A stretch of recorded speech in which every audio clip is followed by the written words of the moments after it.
Without a Penske Ford in the championship four, does this feel as wide open as it's been in years? You know, you didn't want to be a caution that, made that, kind of shootout there at the end. My body physically doesn't miss that, but my mind and my heart misses that dearly.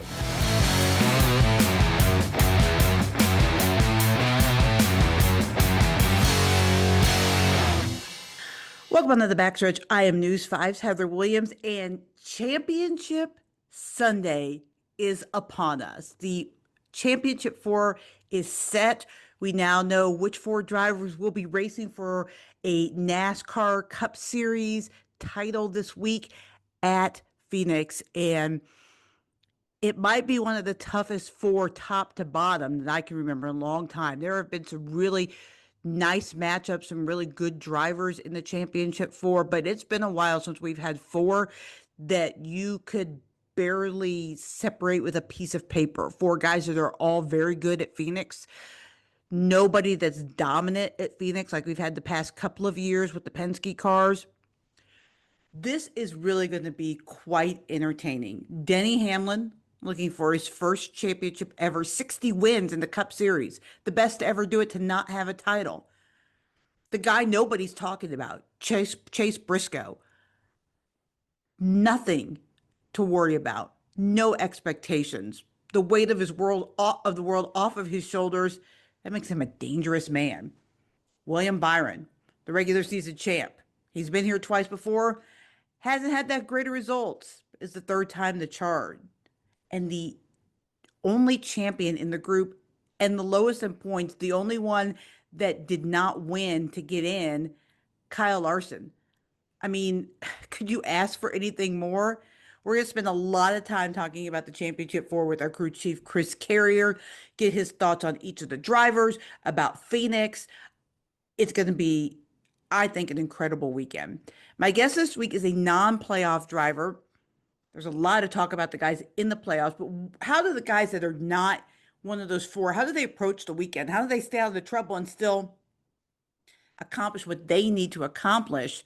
Try to win a race, right? Ricky Stenhouse Jr. hasn't won a race this year. Hayek Motorsports, formerly JTD Doherty, has won each of the last couple of years. You know the 47 car would like to go out with a bang. So great conversation with Ricky. Love talking about him. Glad he could join us. We got a lot to get.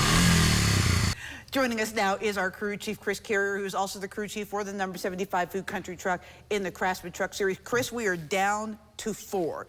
Denny Hamlin, Chase Briscoe, William Byron, and Kyle Larson. Is this the right 4? Heather, I think so. I think it came down the last few races. It was a pretty fair match, I think, between all the others who I think could be considered to be a championship contender. You had a couple of Penske cars. You had guys from, Christopher Bell was one of the favorites, didn't make it. Ryan Blaney, Joe Logano, so on and so forth. Chase Elliott. I mean, could have been, would have been, should have been. We can always talk about that. But I think the 4 that are in it did what they had to do, at least with the rules as they are, to get into the playoffs and make it through the stages of the playoffs to get to the final round. And you know what? I guess a lot of people are a little disappointed that there's not at least one Ford in the mix, and that way they would have one of all 3. But there's 2 Hendrick cars, and there's Chevrolets, and there's 2 Gibbs Toyotas, and they're very good drivers, very good teams. I think it's going to be, I think it is going to be an all-out brawl. I mean, Hendricks and Gibbs have been really the 2 best organizations all year long. And, I mean, Penske is right up there normally, but they did not have their best year. I mean, I feel like this is a representative of who the best teams were throughout the year. So let me ask you this question. Without a Penske Ford in the Championship 4, does this feel as wide open as it's been in years? Because usually you go down there, you're like, well, who's going to win, Blaney or Logano? Neither one of them can win. Well, no, they can win a race, and they might, but they can't win a championship. And I think I was thinking about this today. because I figured you were going to ask me who I picked as a favorite, and man, it's tough. I mean, it's tough. I mean, you can make a case for all four of these guys to be a solid favorite. And you know, I was also thinking about, okay, who's best at all the tracks that are close to this? You know, Richmond comes up in the conversations, and Loudon comes up in the conversations, and so on. And you know, at the end of the day, Heather, there's really not another track like Phoenix, all like Phoenix. It's shaped differently. The banking in both ends, or three ends, are differently. They run way down on the apron, coming through the tri-oval part. Well, I don't know if you call it tri-oval, whatever, the big loop after you pass the start-finish line. There's a lot of grip when the track is clean and on new tires, and I don't know really what they've done about track treatment. They've been kind of a little touchy inconsistent about that over the last few years. I got a feeling they're going to leave it alone. And you know, the grooves move around. Sometimes you run off the apron, literally on the apron, coming through turn 2, I guess it is, turn 1 and 2, before you get to the backstretch. And some guys will run really all the way, not right up at the wall, but you know, 2 or 3 feet from it. And then somewhere in the middle, they'll go 3 and 4 wide. They'll go 6 or 7 wide when they pass the start-finish line. And there's really no other place like this. Braking is an issue. You got to watch your brakes. You have a good balance. You got to have a good balance of cooling the brakes. Not too much, not enough. Drivability, turning ability, forward drive, entry security, all those things come into conversations. So I think it's easy to make the argument for how all four of them can win the championship, right? They're all four former winners. Yes, ma'am. There's only one former champion in Kyle Larson in the group. I think but I think this is easy, right?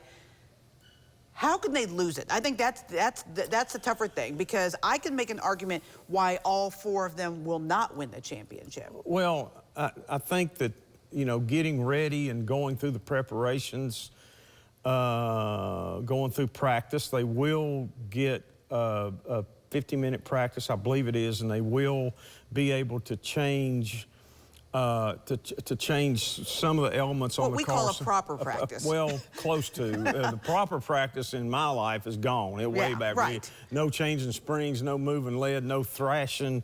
You know, I just... Larry McClure used to call it swarp sessions. We have swarp through practice. I love a good thrash, though. Good, yes. And I, you know, to be quite honest with you, Heather, as far as our concern goes, my body physically doesn't miss that, but my mind and my heart misses that dearly. I mean, to me, that's what racing was built on. But these guys will get to throw some stuff at it. I'm sure they've all been pretty heavy on the simulation stuff. It'll keep going until all the way into the race. There'll still be people working scenarios out and changes out and drivability.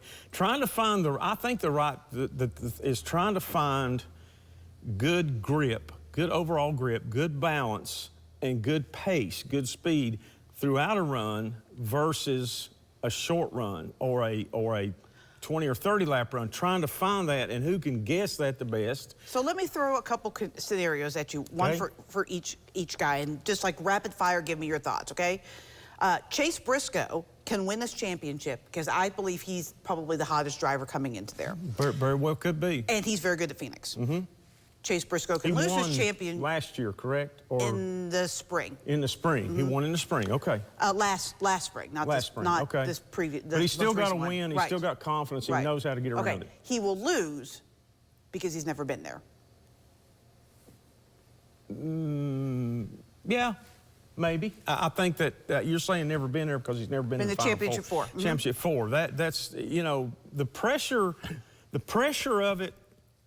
And trying to get all through, you know, balancing your thoughts, trying to get your energy level right, trying to be able to calm yourself, but yet be like, I'm going to be a monster in that car. I'm going to drive harder. I'm going to drive my best race. I'm going to put more effort into it than I've ever done because this is my biggest chance at success for Chase. He's young. He's still trying to make his punch mark in the Cup Series. And I think there could be a situation to where, you know, he just kind of makes more out of it than what he needs to. Tries too so hard. that's Chase. Yep. Kyle Larson can win this because he's good at Phoenix. Yep. He's a past champion, the only Yep. past champion. Yep. Kyle Larson can lose this because of the championship 4. He's probably running the worst of them all right now. I think that is accurate right now. Kyle Larson is still trying to find his mojo that he had back earlier in the year. I hate to keep saying this, but before he went to Indy. I don't know what that's got to do with anything, but it's kind of glares at you when you look at the statistics and just watch them on the racetrack. They're trying to find their mojo. They're trying to find back, give me back what was working and so on and so forth. Sometimes that's the right thing to do. Sometimes in this stuff, there are so many parameters involved, including the tires. Okay, that's one thing, the tires, the parts and pieces that are maybe legal or not legal now or whatever. Sometimes you can't get back to where you were with current situations and parameters, and you got to put that aside and say, no, we got to do this because this is what's going to work with this tire or this set of rules or this set of situation. Kyle Larson's got to find his mojo, and it puts a lot of pressure. Let's face it, Kyle Larson's a heck of a driver. But he and his crew chief and his room full of engineers and all at Hendrick Racing have got to get there. They've got to get, we got to put under Kyle what he needs to make Kyle go fast and be able to win this race. And right now, I don't think the confidence level it's not 100%. All right, so William Byron. He can win this championship because, again, he's won at Phoenix. He's very good. He's the regular season champion. Yep. But he can lose this because he's been in the championship 4 before, and he hasn't performed particularly well either time he's been in the championship 4. Well, and that's yes, but I'm going to argue those points a little bit. That's why we're doing this. I almost, if I was a betting man, and I have made it, brutally clear that on this show, I guess everybody's tired of listening to it, but I'm not a betting man. I'm not throwing rocks at anybody who is, but I'm just not. But I couldn't have picked Secretariat to win back in his heyday, by the way. But I think William Byron has got momentum. He just came off a really big win at Martinsville. And I think that there's nothing like confidence. There's nothing like momentum. There's nothing like thinking, hey, we just got through doing this, we can do it again. It's the same field of drivers. I've run good out there. I have a lot of confidence in William Byron's crew chief, Rudy Fugel. He's a parts and pieces guy. He's a little bit of an old school. He's an engineer, but he's got old school in him.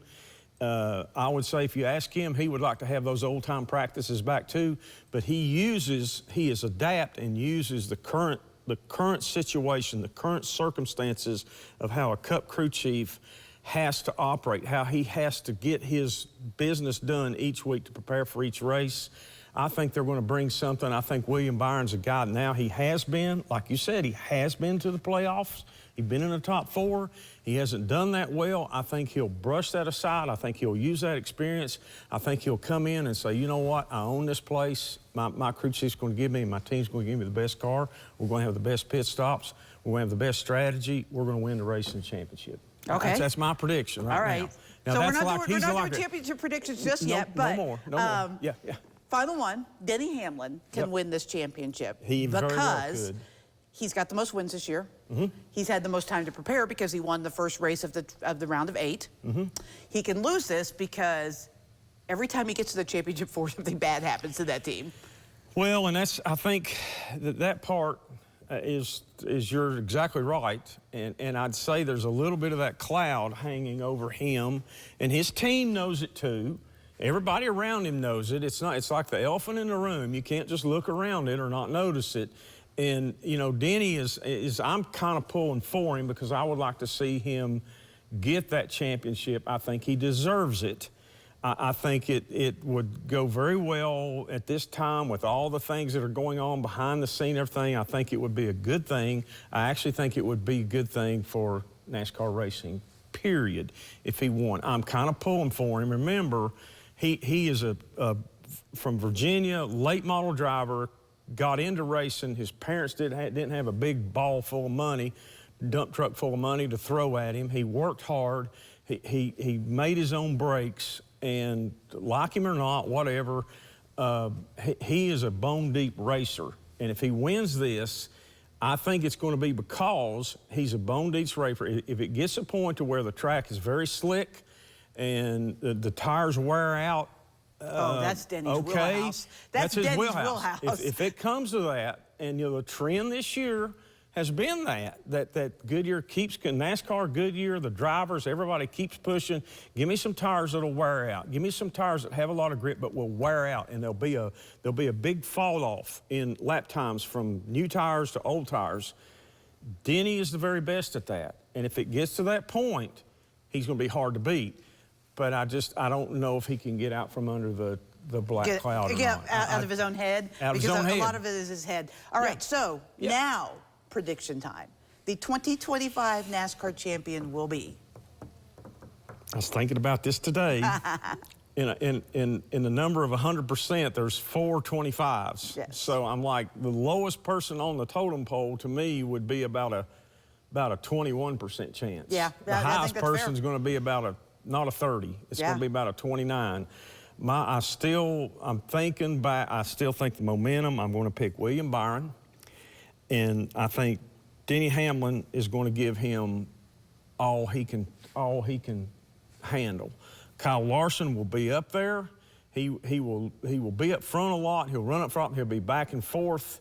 He'll be running up against that wall as much as he can to make up ground. And Chase Briscoe will be just doing Chase Briscoe. He'll be there. He will be running as good as he can. He'll have a great, I really think they'll finish 1 through 4, or at least all in the top 5. I think all 4 of those cars will probably lead most of the laps, if not all. Some of them will maybe be led by different people through green flag pit stop sequences, and that's going to happen. Strategy is going to play a difference here. And in that strategy, when some guys are out there trying to run a little longer or whatever, there may be a caution flag come that half of people's going to say, oh my God, you are kidding me. It just ruined my day. And somebody's going to say, yeah, right, we got the caution. We're going to win. We're heroes. So I think my bet, if I was betting, I just believe William Byron is going to pull this off. all right, so for me, Okay? I got 2 guys that I think can win, that will win this thing, and Okay. pretty neck and neck. Okay. They're all really close. As you They're said. all They're really all within close. a percentage of each other. But for me, and I think the 2 will surprise you. Well, maybe not. I said Denny Hamlin all year, and I still think Denny Hamlin's going to win the championship. Denny right now is the greatest driver ever to not have a championship. Oh, by far. I mean, by far. He By far. bypassed Mark By Martin a far. little bit on Way that. past Mark Martin. But, I'm sorry. But I think he erases that. He just becomes a Hall of Famer after this weekend. The other person is actually Chase Briscoe. And I say this because I had a conversation a couple weeks ago with Chase last week. Time is an enigma for me. But, and he's just so calm and in the moment. Yep. Like, he is playing with house money, right? He was at Stewart-Haas forever, where he had to just, well, not forever, but for his entire career, where he had to just press and scratch and claw. He came this year, this is his first year in the 19. Once he got a win, there was 0 pressure, right? Because he had already surpassed expectations. The 19 hadn't won a race in a couple of years with Truex. Yep. Now he's in the championship 4. Nobody expects him to win the championship 4, right? Whatever he does at this point, it's house money. It's house money. And I think somebody that's that relaxed, that's that talented, that's that relaxed is incredibly dangerous. I agree 100%. And I will say this. I had a couple who are now both passed away, Briggs and Beth Cunningham, who helped our race team a lot, and they helped a lot of young drivers. Chase Briscoe was one of those guys, and I know how they felt about him. I learned a little bit about his family, his upbringing. I like Chase as a person. He's also a bone-deep racer like Denny. He did not come in with money in his He didn't come pocket. through late models, but he came through like sprint cars and midgets and so on and so forth. And he drove some cars that were barely together. Right. He didn't have tons of money. So he is a lot like Denny. And his car is going to come out of the same shop, the same place that Denny Hamlin's car is going to come out of. And they're going to put everything they've got into both of those cars. I'll be honest with you, however, this may be the tightest championship battle. One race, somebody going to hit a grand slam, walk-off home run, might be with a pit stop, might be with a restart, you know, that's better than everybody else's. Might be with a pass down 8 wide going through the infield or what, you know, could happen. And I think it's going to be, I think after this, there might be some people rethinking, including myself, that rethinking about, I think we need to change this playoff system. I think we're going to need to do this or need to do that. Been a lot of scuttle about that. Yeah. You know, us as human beings, we always think that something's better. We always think we got a better idea. We always think, oh, no, this shouldn't be how it is, when we're the ones that said we need to change it anyway. So, well, nostalgia's real. I'm sorry? The nostalgia is real. It is very real. But I think this race is shaping up to be, this could be really, really, really good, really entertaining, and a good, hard-fought race. I think the guys, when they get through this, I think their tongues are going to be hanging out, and I think their minds are going to be weary, and I think they're going to be glad, oh my God, it's over with. No matter if they, you know, because it's a lot of pressure, and that's not only the drivers, that's all the people. Think about all the people that's already put those cars together, and they've probably already left going to Phoenix, and they're thinking, oh, I hope we did everything right. Because once they get unloaded from the hauler, it's about too late, you know, for this problem. They had, you know, some Toyota engines had problems at Martinsville last week. They're going to be, you know, engine people are going to be thinking about that. We hope we got that cured. A lot on the line. And it all comes down. Now there were 4 with 1 race to go in the desert. Going to be good. As you would say, stay tuned. Stay tuned. First of all, Ricky, thank you for joining me today. 1 race to go in the season. I know for you and your standards, especially lately, you guys have won a race every year lately. It's probably not up to your standards, but how would you evaluate the season for you in HIAC? Man, there's so many different ways to look at a season, I feel like. And, you know, like you said, yeah, the last few years we've been able to win races, and we haven't been able to do that this year, which is a bummer for sure. You know, but I think we've done a lot of good things throughout this year. I think we started really strong as far as finishing goes. You know, during that stretch, we didn't have the speed or the handling quite exactly where we wanted it. You know, but I think, you know, we went over the course of the summer and felt like every time we turned around, we were, you know, getting spun out or, you know, getting involved in a wreck and, you know, just kind of out of our control. And that's part of racing. But at the same time, we weren't real happy with the handling of our race car or the speed in our race car. So, you know, we plugged away throughout the summer. And I would say over the last month and a half, we've really got a good balance in our race car, or at least got it changed from where we were. And I like the direction we're going now. Like Martinsville, yeah, we finished 27th. I felt like we had a better race car than that. You know, that caution kind of trapped us further back than what we were going to be. But that was the best Martinsville race car I feel like I've had, you know, feel-wise. And we've done that over the last, you know, like I said, month and a half. So I liked it. We didn't get stuck in the rut that we were in over the summer as far as our handling goes. Now we're still looking for speed, and there's still a lot of things that we need to get better at. But man, my pit crew started out, you know, struggling this year, and then all of a sudden, man, they've been on fire the last, you know, 3/4 of the year, last half of the year. So they're doing an amazing job, and my team's still just working hard. And you know, no self-inflicted wounds, I guess you could say. We haven't been speeding on pit road and no big penalties like that. So, you know, I still like what we've been doing. The results just aren't as good as what we want them to be right now. You guys are like the last great single car team in the garage area. How do you try? Well, I mean, how do you find stuff though? I mean, it's just you, it's just your team. How do you find stuff? Because, you know, if the 11 car is struggling, they just walk over to the 19 car. What are you doing? Let me see your setup. Let me try this. Let me try that. How do you guys do it?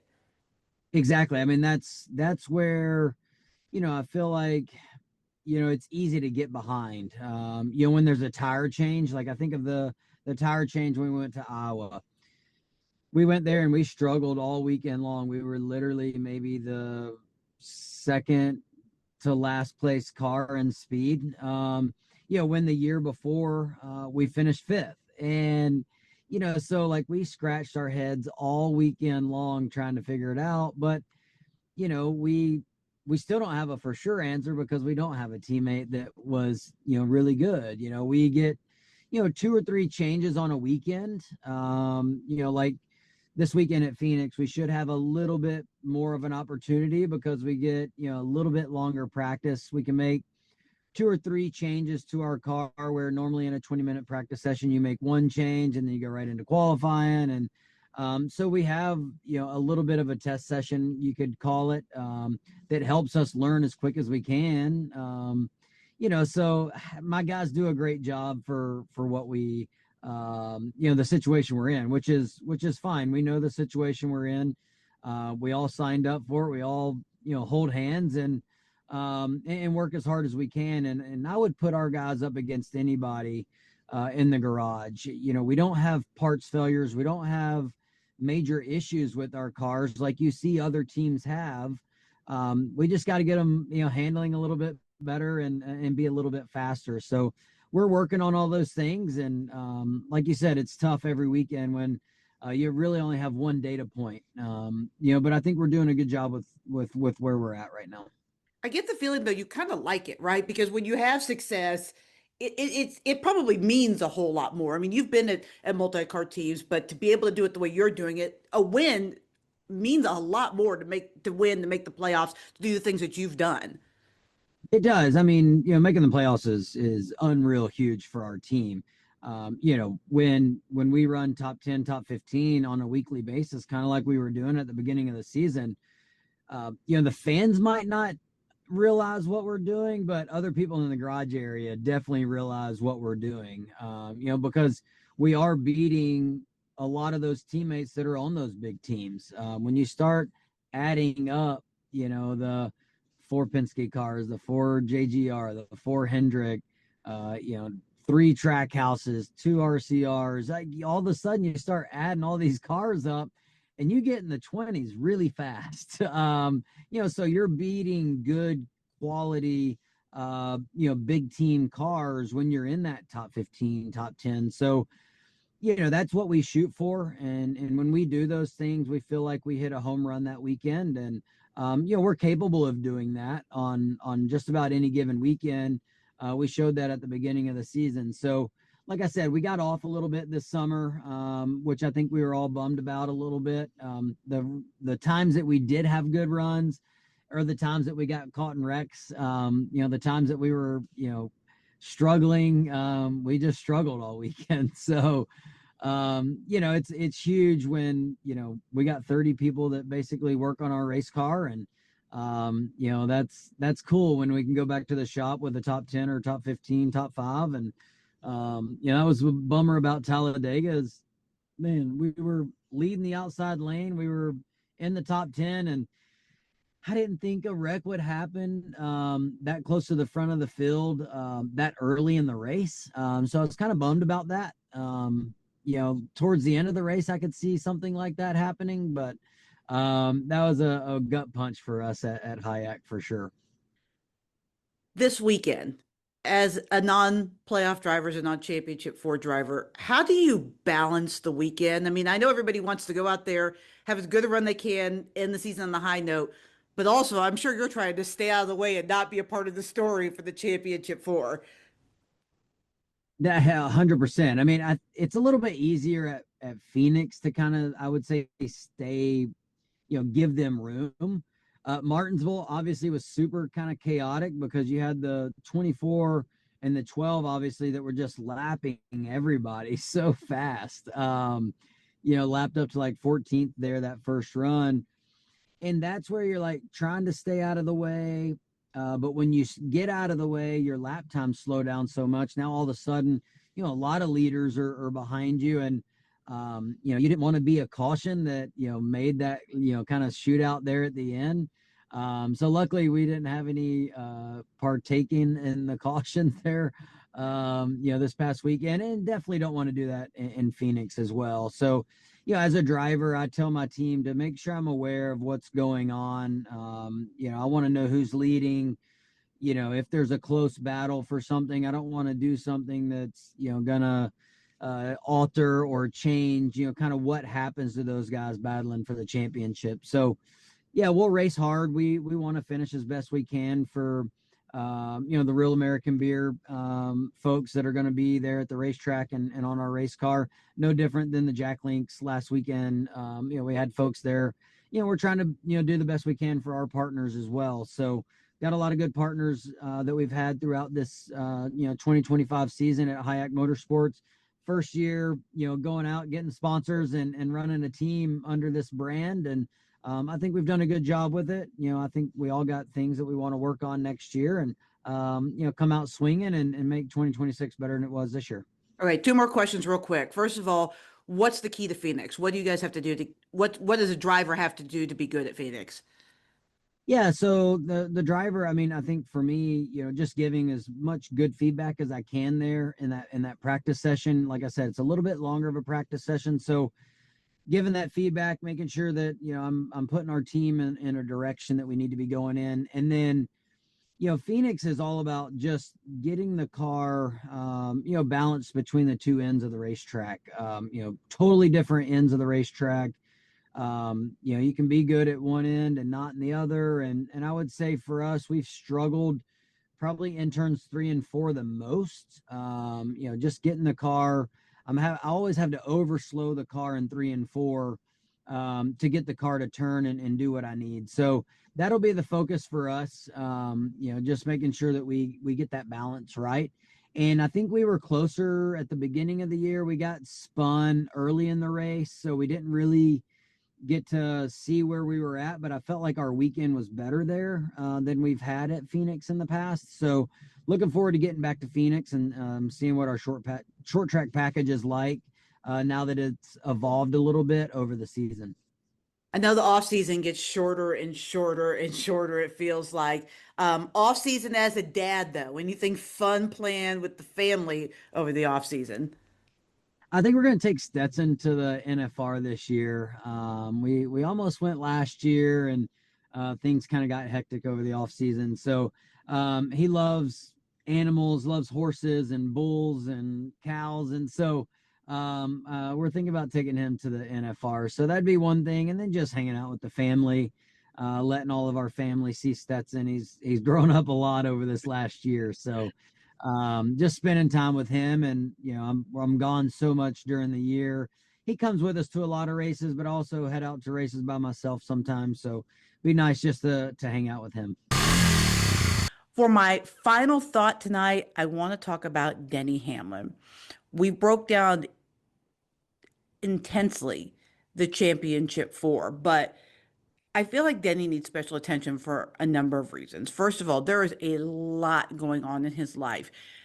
Bob Pockris from Fox Sports has done an unbelievable job of breaking down all the developments over the past week in NASCAR's lawsuit with 2311 Racing, Denny Hamlin's race team, and Front Row Motorsports, the race team of Morristown businessman Bob Jenkins. I encourage you to go through his timeline and read that, because I think it's really important for people to understand what's going on in the sport. And he does a way better job than I could do of breaking all that down.